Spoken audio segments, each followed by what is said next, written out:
الحمد لله رب العالمين، الصلاة والسلام على خير المرسلين وعلى آله وصحبه أجمعين. ما زال الحديث حول غزوة أحد، ونحن على مشارف النهاية وانتهاء من هذه الغزوة والانتقال إلى غزوة أخرى إن شاء الله. ولكن الحديث ما زال مستمرا مع هذه الغزوة، وهنا من الاستمتاع بهذه الغزوة أو بهذه الغزوة ما وقع لبعض الشهداء. فإن شاء الله بإذن الله نذكر بعض قصص هؤلاء الشهداء من باب التأسي ومن باب تفقد رسول الله صلى الله عليه وسلم للرعية وللجيش، وكيف كان رسول الله صلى الله عليه وسلم ينظر إلى هؤلاء وكان يبشرهم بالجنة قبل استشهادهم وقبل وفاتهم. So tonight, inshallah, we will continue talking about the Ghazwat of Uhud, and we are getting very close to the completion of this Ghazwat. But I felt compelled to speak to you about certain moment on certain Sahaba Rasulullah sallallahu alayhi wa sallam, as the war and as the battle basically rest. The Prophet sallallahu alayhi wa sallam came to check on those who have been killed. And the first one, Mus'ab ibn Umayyah. This Sahabi of the Prophet sallallahu alayhi wa sallam, if you remember at the beginning, before he became Muslim, was one of the wealthiest men of Quraysh. The way he used to dress, the way how he used to dress, it's quite unbelievable. You know what I'm saying? Even the Sahaba used to look at him with amaze. So they were looking at him as a wealthy man. But subhanallah, as he converted, as he accepted Islam, he got into that stage of zuhd. Zuhd means he has no more desire for this life. So what he did, he dedicated his life for the deen of Allah subhanahu wa ta'ala, and he was the first messenger, the first teacher of the Prophet sallallahu alaihi wasallam to teach the people, to teach them their deen. So this Mus'ab bin Umayyah, he was killed in Ghazwat Uhud. So the Prophet sallallahu alaihi wasallam passed by him, and then he looked at Mus'ab bin Umayyah, and what quite disturbing, that they could not find a piece of cloth to cover him up. If they cover his head, his foot will be shown. If they cover his foot, his head will be shown. So the Prophet ﷺ said, cover his head and put some leaves on his feet. And that's what they did. And then the Prophet ﷺ said, Allahumma inni ushiduka annahu min ahli al-jannah. Thumma Rasulullah sallallahu alayhi wa sallam qara'a ayah min surah al-Nur, min al-mu'minina rijalun صدقوا ما عاهدوا الله عليه منهم من قضى نحبه ومنهم من ينتظر وما بدلوا تبديلا. So the Prophet ﷺ recited this beautiful ayah that among the believers, those who have pledges, their covenant with Allah, they were truthful with Allah subhanahu wa ta'ala. Some of them passed away, and some of them are waiting to meet the same destiny. They are so eager to meet Allah subhanahu wa ta'ala. And the Prophet ﷺ passed by Mus'ab ibn Umayyah. The second one is Abdullah ibn Jahsh. Abdullah ibn Jahsh was a very close Sahabi to the Prophet ﷺ. And one beautiful incident happened before the Ghazwa. Him and Sa'd ibn Abi Waqqas, they were sitting together, and he said, Ya Sa'd, Abdullah is talking to Sa'd, he said, Ya Sa'd, ud'u Allah lana. Ud'u Allah lana. So he said, make an invocation of supplication to Allah subhanahu wa ta'ala. So he said, Sa'd, Ya Allah, give me the opportunity to meet a man, a strong man, whom I will kill with my sword, and I will go to Jannah. Abdullah ibn Jahsh, when he heard this dua, he said, Ya Sa'd, let me recite unto you my dua. He said, Ya Allah, let me encounter a very strong man that who will not only kill me, who will take my nose off and my ear off, and I will be killed, and you consider me as a martyr. Sa'd ibn Abi Waqqas at the end of the Ghazwa went and to check where is Abdullah ibn Jahsh. He found him killed, and his nose and his ear in a piece of thread, and it's hanged in one of the pillars. Asduqillaha yasduq. Be truthful to Allah subhanahu wa ta'ala, and Allah will reward you accordingly. Allah subhanahu wa ta'ala said to his Prophet sallallahu alayhi wa sallam about the Asra in Surah Al-Anfal, Ya ayyuhan nabiyyu, قل لمن في أيديكم من الأسرى إن يعلم الله في قلوبكم خيرا يؤتكم خيرا ويغفر لكم ذنوبكم والله غفور رحيم. So as long as you are truthful, that you something that you want to do, but for deen, you know what I'm saying? Say, oh Allah, I ask you with your majesty, I ask you with your might, give me the ability to memorize some of the Quran. And be truthful to Allah subhanahu wa ta'ala, and you will see miracle. You, inshallah, bi'idhnillah, you opening the ayat, and you can read them once, twice, and you start memorizing. Why? Because you are truthful to Allah subhanahu wa ta'ala. You want that so bad. You want it eagerly, so Allah subhanahu wa ta'ala will grant it to you. So that is for Abdullah ibn Jahsh. The best of the best is Abdullah ibn Amr ibn Haram. This Sahabi, radiyallahu anhu, his son is Abdullah ibn Jabir. And both of them debating who would go to fight for Ghazwat Uhud. Both of them, the father and the son, they wanted so bad to go. But the father pleaded with the son to let him go this time. But he told him, oh son, I love you so much. I have a debt that I want you to pay on my behalf. And I left with you $7 to take care of. Now, why the debt is very important? Listen to this hadith of the Prophet ﷺ. A man came to the Prophet ﷺ and said, Ya Rasulullah, in ana qutiltu fi sabilillah, hal ana shaheed? O Prophet of Allah, if I were killed in the path of Allah, should I consider myself shaheed? He said, Na'am. Then the Prophet ﷺ, a moment, he paused, and he said, I want you to repeat what you said.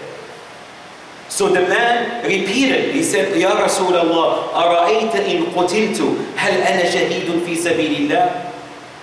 O Prophet of Allah, if I were to be killed, should I consider myself as a martyr for the sake of Allah? He said, yes, except if you have dayn.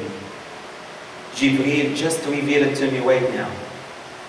Now even the shaheed will be paused, will be waited until his debt is being paid off. This is extremely important. So what Abdullah ibn Haram said to his son, he said, اقضي عني الدين واستوصي بهؤلاء البنات خيرا.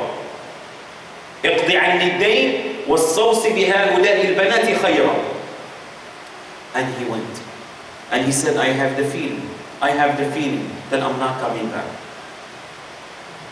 That I will be killed in Ghazwat Uhud. And indeed.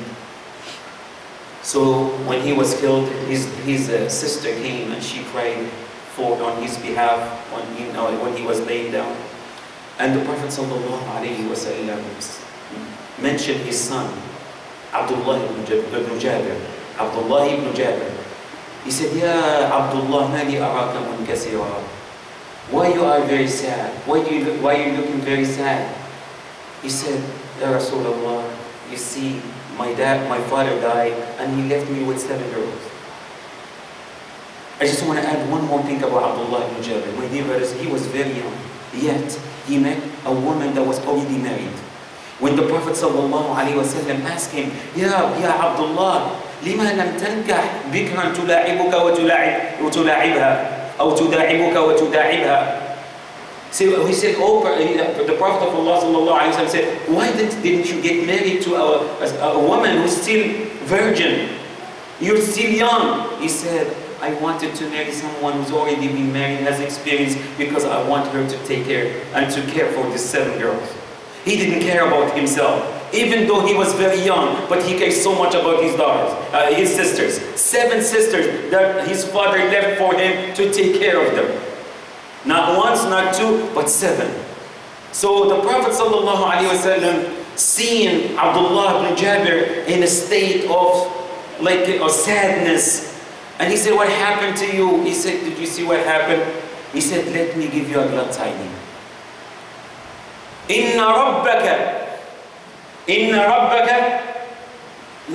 how can I say it? Laqa aw bashara abuka faqala lahu inna Allah jalla wa ala ma kallama basharan illa min wara'i hijab aw arsala ilayhi rasula illa abaka kallamahu kifaha. What does mean kallamahu kifaha? Without any barriers. He said that Allah subhanahu wa ta'ala has spoken to your dad, to your father, without any barrier. He said, Ya abdi, tamanna alay. Tamanna alay. What do you desire from me? So, just tell me the truth. What any human being would say, please, Lord, give me the opportunity to go back to this life. And to enjoy it, and to do. You know what he said? He said, Ya Rab, ahyini fa'uqatila fi sabilik. Give me the opportunity, give me a life so I can go back and fight for your own sake. قال يا عبدي لقد سبق القول مني أنهم إليها لا يرجعون. It has been decreed upon me that none shall return to this life.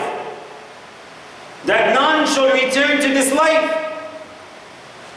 He said, Ya Rabbi, so how they gonna know about what the na'im that I am living in? How they gonna know? He said, Allah subhanahu wa ta'ala revealed to the Prophet sallallahu alayhi wa sallam, وَلَا تَحْسَبَنَّ الَّذِينَ قُتِلُوا فِي سَبِيلِ اللَّهِ أَمْوَاتًا بل أحياء عند ربهم يرزقون فرحين بما آتاهم ربهم ويستبشرون بالذين لم يلحقوا بهم من خلفهم ألا خوف عليهم ولا هم يحزنون. That's the reward of a shaheed, that they are not dead. They are alive with their Lord subhanahu wa ta'ala, enjoying themselves. Allah subhanahu wa ta'ala have all the na'im, all the goodness for them in Jannah. Because why? They have given their precious things, which is their body, their soul. إِنَّ اللَّهَ اشْتَرَى مِنَ الْمُؤْمِنِينَ أَنفُسَهُمْ بِأَنَّ لَهُمُ الْجَنَّةِ بِأَنَّ لَهُمُ الْجَنَّةِ. Allah has purchased the soul of His servant in return to what they will get? Jannah. They have the certainty in Jannah. Today we don't see it, so we don't have that desire for it. But if we know, if my boss comes to me and tell me, listen, I'm going to promote you, show me what you got for this next month. How are we going to do? Tell me the truth. How will we be for the next month? We will be the best. We will do the best that we can. Why? Because it's something that we sense. My boss is telling me he's going to take care of me next month. He's going to raise my salary. He's going to promote me. So I'm this. But the Sahaba, they need only from the Prophet sallallahu alaihi wasallam. Ya Rasulullah, in ana qutiltu fi sabilillah, fathawab al-jannah, na'am. If I were to be killed for your sake, is my destiny Jannah? He said yes. That's it. Remember Amr ibn Jamuh? Huh? When they heard the Prophet sallallahu alayhi wa sallam, سابقوا أن قوموا إلى جنة عرضها السماوات والأرض. ماذا قال؟ بخ فقال ما حملك على قول بخ قال يا رسول الله جنات عرضها السماوات والأرض أسأل الله أن أكون من هؤلاء أو من أهلها. قال فأنت من أهلها. أنت من أهلها. That's all he needed. He needed a confirmation from the Prophet sallallahu alaihi wasallam. And the Prophet sallallahu alaihi wasallam would not confirm to anybody without revelation. وَمَا يَنْطِقُ عَنِ الْهَوَىٰ إِنْ هُوَ إِلَّا وَحْيٌ يُوحَىٰ. The Prophet sallallahu alaihi wasallam does not speak out of desire. He speaks out of revelation. So that, the last one that I would like to talk about, what we call غسيل أو من غسلته الملائكة. من غسلته الملائكة. يلا, who can tell me what's the name? Takbir, mashallah, Hanbala. Yes. Now Hanbala, his story is quite unbelievable. So Hanbala radiyallahu anhu, he was able to hit Abu Sufyan. He was very close to Abu Sufyan, to the extent he was able to pull his horse down. And he was able to get to him. And subhanAllah, some of the mushrikeen came and they gathered on Hanbala and they killed him. So now, he was married to whom? To Jamila bint Abdullah ibn Ubay ibn Salul. Now, you see, the father is a Muslim and the grandfather is the head of the hypocrite. So that was, his wife was Jamila bint Abdullah ibn Ubay ibn Salul.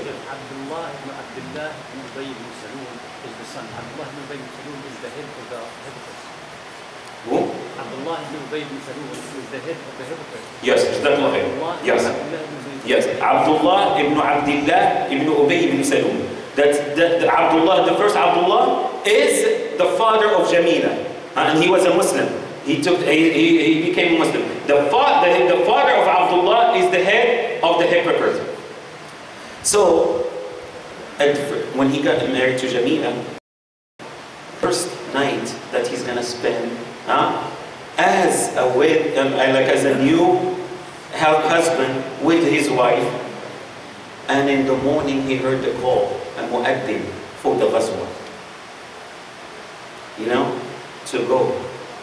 So he left, and he left with his janaba.